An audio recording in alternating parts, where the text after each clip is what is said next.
तो बम बम भोले फ्रेंड्स, ये हमारा टाइप 4 होने वाला है और साथ ही आखिरी होगा। देखिए, क्वेश्चन नंबर 1 में बोला है कि के का ऐसा मान ज्ञात करें जो उसके दो बराबर मूल हो। अब दो बराबर मूल हो, अब दो बराबर मूल बोल दिया है तो इसका मतलब ही है कि जो अल्फ़ा और बीटा निकलेगा उसका मतलब क्या है कि अल्फ़ा या फिर एक होगा, एक ऐसा आ सकता है, अल्फ़ा और बीटा एक आ सकता है, ये दोनों बराबर होगा। यही बोलने का मतलब है। तो दो बराबर मूल है। ये सीधी सी बात है कि डी का मान 0 होगा। ये चीज़ समझ लीजिएगा। बराबर का मतलब डी का मान 0। चलिए, ये हमारे पास इक्वेशन दिया हुआ है, क्या है भाई? तो 2x का स्क्वायर प्लस के एक्स प्लस 3 बराबर 0 है। तो हम 2x का स्क्वायर प्लस के एक्स प्लस 3 लिखेंगे। अब जो के आ गया है, इसी के का हमको मान ज्ञात करना है कि क्या होगा।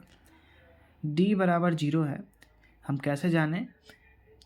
इसको हम सॉल्व करेंगे तभी हमको पता चल जाएगा। लेकिन अभी क्यों नहीं पता चलेगा? क्योंकि के का मान हमें नहीं पता है।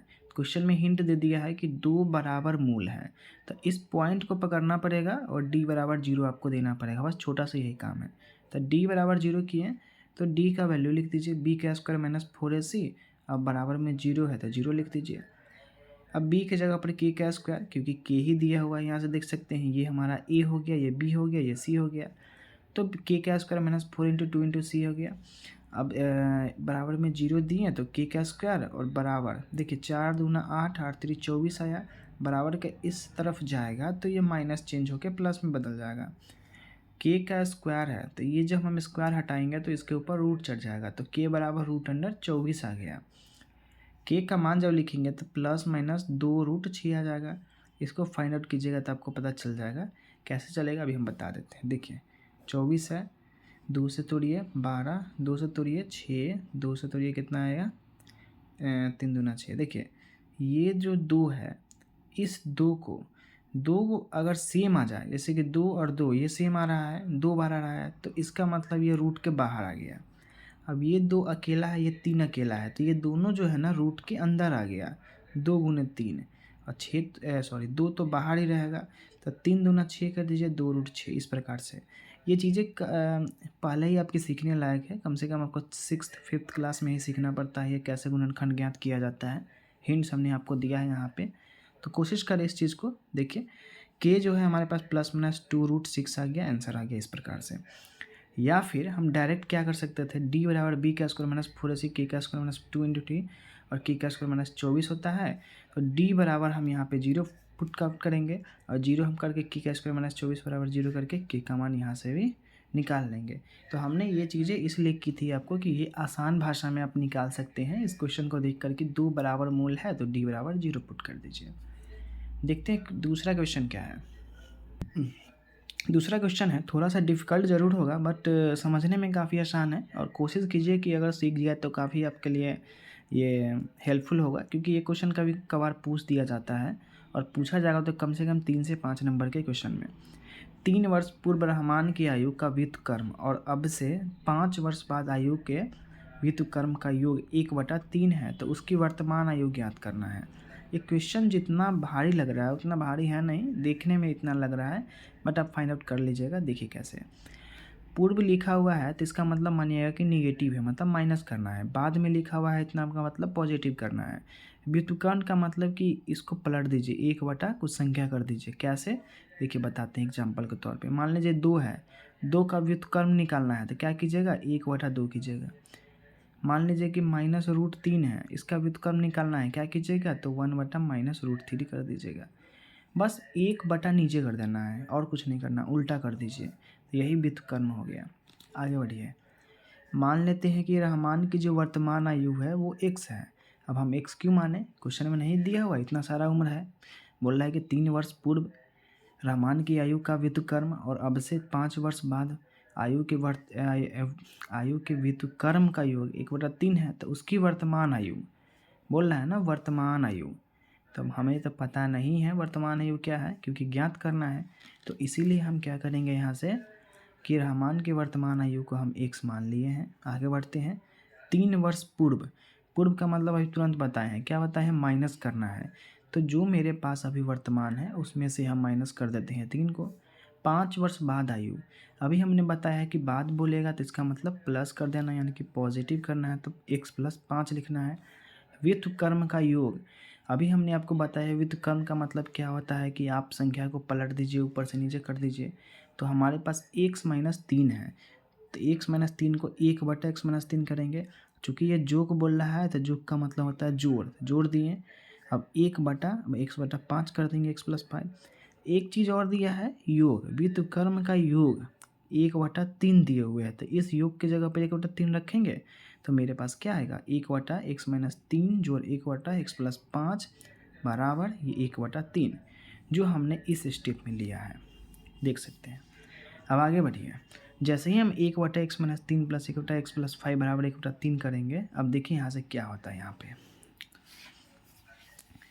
हम इसको सॉल्व करेंगे, x-3 गुने x+5 एक साथ हमने ले लिया यहाँ पे। अब जैसे ही हम यहाँ लिए तो इससे अब इसमें भाग दिया जाएगा, तो x-3 कट जाएगा, x+5 यहाँ पे बचेगा, तो x+5 प्लस यहाँ से ये दोनों से इसमें अगर भाग जाता है तो x+5 से x+5 कट जाएगा, x-3 बचेगा, यहाँ से गुना होकर यहाँ लिखा गया बराबर में 1/3 है।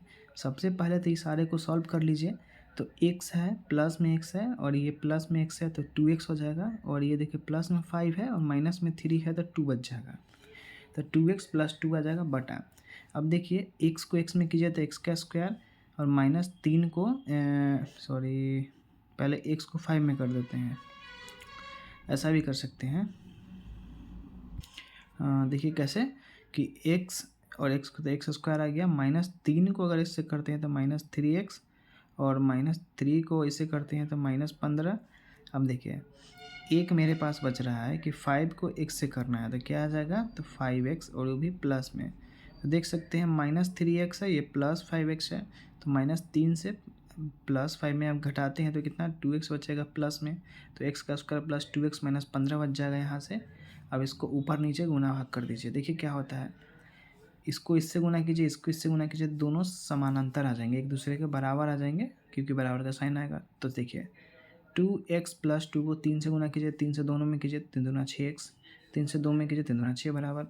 अब x का स्क्वायर है तो x का स्क्वायर कीजिए, 2x है तो 2x माइनस में 15 कर दीजिए। अब देखिए ये जो मेरे पास है 6x + 6, अब इसमें क्या कीजिए कि ये जो 6x है इसको x वाले टर्म्स की तरफ ले जाइए, और जो संख्या वाला टर्म्स है उसको एक तरफ ले आइए। 6 को 6 की तरफ रहने दिए हैं, और जो 15 है बराबर किस साइड है तो माइनस में है, इसको इस तरफ लाएंगे तो प्लस में आ जाएगा। अब देखिए x का स्क्वायर पहले से मौजूद है 2x है और माइनस में 6x आ गया। इसको सॉल्व कीजिए यहाँ से, तो x का स्क्वायर -4x -21 आ जाएगा। तो x का स्क्वायर अब फिर यहीं 21 को अब तोड़िए दो भाग में, तो 1 × 21 आएगा, या फिर 7 दूने 3 आएगा, तो 3 7 21 आ जाएगा। अब इन दोनों को हम इस प्रकार से लेते हैं, 3x 7x इस प्रकार से तोड़ेंगे, आगे करेंगे। ये चीज़ें मैं आपको एक्सप्लेन इसलिए नहीं कर रहा क्योंकि आपको दिमाग पे जोर दे के भी सीखना है, क्योंकि इससे पिछली बार आप कई बार ऐसे चीज़ों को सॉल्व कर चुके हैं। तो x - 7 x + 3 आ गया, तो x - 7 बराबर 0 करेंगे तो x का मान 7 हो जाएगा, x + 3 बराबर 0 करेंगे तो x बराबर -3 आ जाएगा। देखिए आयु जो है संभव नहीं है निगेटिव होना, मतलब किसी का भी आयु माइनस में नहीं हो सकता है। किसी का उम्र होगा तो -10 ऐसा बोलते हैं, नहीं बोल सकते हैं, तो इसलिए ये वैलिड नहीं है, तो इस मान को रहने दीजिए, रफा दफा कीजिए।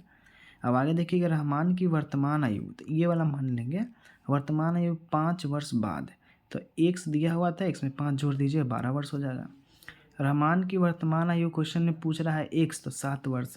ओरिजिनल जो आंसर हमारा यही है, लेकिन अगर एक्स्ट्रा में पूछ दे कि रहमान की आयु 3 वर्ष पूर्व क्या थी, तो x में से 3 घटा दीजिए तो 4 वर्ष आ जाएगा। चलिए एक और आखिरी क्वेश्चन है। एक आयताकार खेत का विकर्ण उसकी छोटी भुजा से 60 मीटर अधिक लंबा है। यदि बड़ी भुजा छोटी भुजा से 30 मीटर अधिक हो तो खेत की भुजाएं ज्ञात करें। देखिए उसकी विकर्ण याद रखिएगा, छोटी भुजा याद रखिएगा और बड़ी भुजा याद रखिए, बस और कुछ नहीं करना है। छोटी भुजा से 60 मीटर अधिक, ठीक है, और यदि बड़ी भुजा छोटी भुजा से 30 मीटर अधिक हो तो खेत की भुजाएं ज्ञात करें। मतलब छोटी बड़ी बड़ी छोटी ऐसे ही दिया है क्वेश्चन के अनुसार। आगे बढ़िए, अब हम एक खेत ले लिए हैं ये, ठीक है। अब ये जो है हमारे पास छोटा है तो ये छोटी भुजा, ये बड़ा है तो बड़ी भुजा, ये बीच में पेट कटा हुआ है तो विकर्ण हो गया। आगे बढ़िए, मान लिया कि हमने छोटी भुजा 1 मीटर मान लिया, 1 मीटर मान लिया। प्रश्न के अनुसार देखिए कि विकर्ण जो है ना, छोटी भुजा से 7 मीटर अधिक है। छोटी भुजा तो है ये है, उसके साथ साथ 60 मीटर ज़्यादा है, तो ये वाला विकर्ण है ये, जो कि हमने यहाँ लिख दिया, ये बीच में पेट फाड़ के। एक्स तो है ये है, प्लस में 60 कर दिया तो एक्स प्लस 60 आ गया। अब बड़ी भुजा छोटी भुजा से 30 मीटर अधिक है, तो एक्स प्लस 30 आ गया, जो ये हमारे पास बड़ी भुजा आ गया। अब हम क्या करते हैं, विकर्ण जो होता है उस विकर्ण का स्क्वायर ये बराबर होता है छोटी भुजा जो था उसका स्क्वायर प्लस बड़ी भुजा है उसका स्क्वायर। ये इस फॉर्मेट में बिठाना है और आंसर आपको निकल के आ जाएगा। अब एक्स प्लस 60 लिख दिए, एक्स लिख दिए, इस प्रकार से हम जब इस सब का ये ए प्लस बी के होल स्क्वायर में तोड़ दिए, फिर ए प्लस बी के होल स्क्वायर में तोड़े, तो ये आया। और इस सब को अच्छे से सॉल्व कीजिएगा यहाँ से, तो इस प्रकार से आपके पास ये आ जाएगा -x² - 27। जब ये इस फॉर्मेट में आ जाएगा, तो इस फॉर्मेट में आने के बाद ये याद रखिएगा कि ये जो माइनस है, इस माइनस को हटाने के लिए हम माइनस से दोनों तरफ गुना कर देंगे, तो मेरे पास ये बन जाएगा। माइनस इसमें कीजिएगा तब प्लस, ये प्लस माइनस माइनस इस प्रकार से चेंज हो जाएगा, तब चेंज हो गया। अब इसको तोड़ दीजिए दो भाग में, 2700 है, 2700 को अब ऐसा भाग में तोड़िए कि 90 2700 के 60 बना दे -60, तो 30 90 की इस प्रकार से हमने अलग अलग इसको फॉर्मेट में तोड़ा। तोड़ने के बाद x - 90 को बराबर 0 को x के बराबर 90 आ गया, फिर x प्लस 30 तो x -30 फिर यहाँ नहीं होगा, क्योंकि किसी भी लंबाई माइनस में नहीं हो सकती है, तब प्लस वाला लेंगे। खेत की छोटी भुजा जो हमारे पास x थी वो 90 मीटर हो गई, खेत की जो बड़ी भुजा थी वो हमारे पास 120 मीटर हो गई, खेत का जो विकर्ण था हमारे पास 150 मीटर हो गया। तो इस प्रकार से हम इस चीज़ को बना सकते हैं। उम्मीद है आप समझ पाए होंगे और क्वेश्चन की प्रैक्टिस 2-3 बार कम से कम कर ही लें। ये क्वेश्चन कुछ नहीं था, बस इसमें थोड़ी सी परेशानी का सामना करना पड़ेगा, लेकिन काफ़ी आसान काम है। देख सकते हैं कि 2700 है, तो 2700 को किस प्रकार से तोड़ा है, तो 9 3 27 आराम से तोड़ सकते हैं। केवल ये 2 जीरो बढ़ा है इसलिए परेशानी बढ़ रहा है, तो -8 आराम से निकाल सकते हैं आप। कई क्वेश्चन आप पहले कर चुके हैं। तो अमूमन हमने जो है अभी तक 4 चैप्टर को कवर कर लिया है द्विघात समीकरण तक का, और अगला जो चैप्टर होगा वो नियामक ज्यामिति होगा। ये फाइनल स्कोर के लिए काफ़ी हेल्पफुल होगा। चलिए मिलते हैं फिर नियामक ज्यामिति में।